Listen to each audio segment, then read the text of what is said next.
हर TV channel और समाचार पत्र पर ये बात जोर पकड़ रही थी कि दीप्ति नाम की एक लड़की का 4 लड़कों ने मिलकर रेप कर दिया है और वो जख्मी हालत में एक सुनसान सड़क पर मिली है। सहारा की टीम ने इसे तुरंत अस्पताल में भर्ती करवाया है, जहां इसकी हालत नाजुक बताई जा रही है।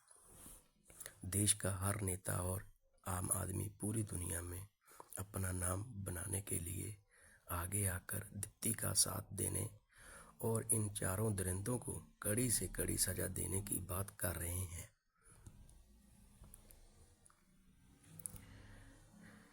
लोगों का इतना साथ मिला देखकर दीप्ति अपनी मौत को मात देने के लिए अपनी पूरी ताकत लगा देती है और इसकी जान बच जाती है।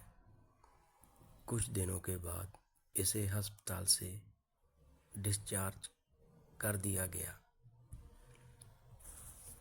घर पहुंचकर उसे इस बात की संतुष्टि थी कि आखिरकार देश की जनता इसके साथ है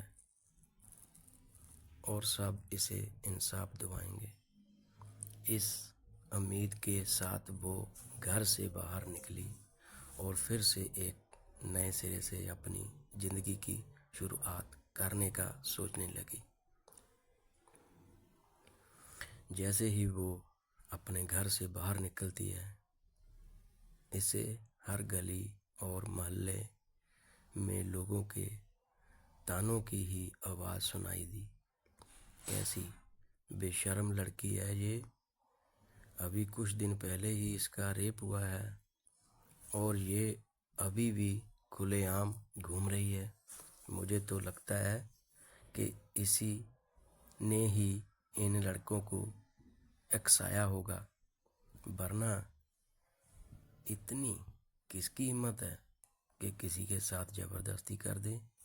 हमारे घर भी तो बहू बेटियां हैं, इनके साथ तो कभी ऐसा नहीं हुआ।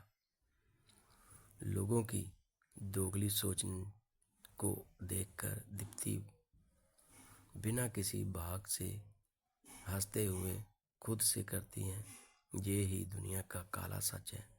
ना तो किसी को जीने देती है और ना ही मरने।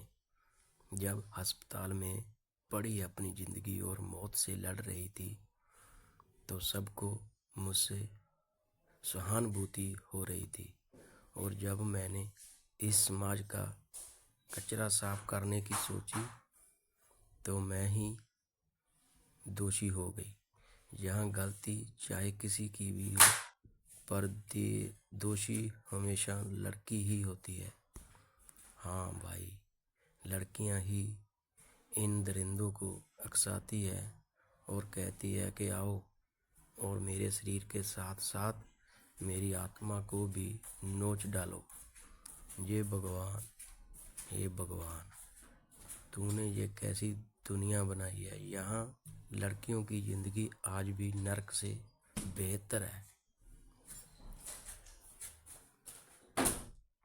दीप्ति अपने घर जाती है और लोगों के तानों से चलनी खुद को पंखे पर रस्सी डालकर अपनी ज़िंदगी को खुद का साथ छोड़ने के लिए मजबूर कर देती है। उसकी ज़िंदगी को भी लोगों के तानों के आगे दीप्ति का साथ छोड़ने के लिए मजबूर होना पड़ता है।